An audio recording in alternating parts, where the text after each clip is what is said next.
हे वानर, उठ उठ यहाँ से। तुम मुझे पहचानते नहीं, मैं वायुपुत्र भीम हूँ। हे वायुपुत्र, तुम ऐसा करो, मुझे रास्ते का कंकर समझकर मेरे ऊपर से लांग कर चले जाओ। ये क्या कह रहे हो? अरे मैं बलवान अवश्य हूँ, परंतु इतना अधर्मी नहीं हूँ कि एक निर्बल असहाय बूढ़े को लांग जाने का पाप करूँ। हे वायुपुत्र, न तुम मुझे लांगने का पाप करना चाहते हो और न ही मैं हिलडुल सकता हूँ। अब तुम ही बता, मैं क्या करूँ?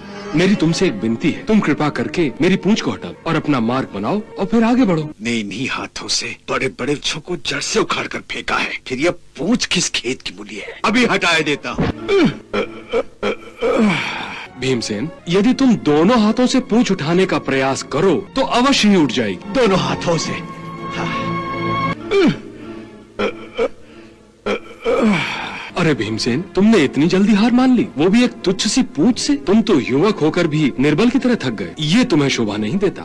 पूंछ ही तो हटाना है, ये तो तुम्हारे बाएं हाथ का काम है। परंतु मैंने अपनी सारी शक्ति, सारा बल लगाकर भी आपकी पूंछ को हिला भी न सका। हे कविश्रेष्ठ, आप निश्चित ही ईश्वरीय अवतार हैं। कृपया मुझे अपना परिचय दीजिए। मैं प्रभु श्री राम का सेवक हनुमान हूँ। हे हनुमान जी, आप मेरे बड़े भाई हैं। मुझसे बहुत बड़ी भूल हो गई है। मैं अपने आप को त्रिलोक का सबसे बड़ा शक्तिशाली बलशाली मनुष्य समझता था।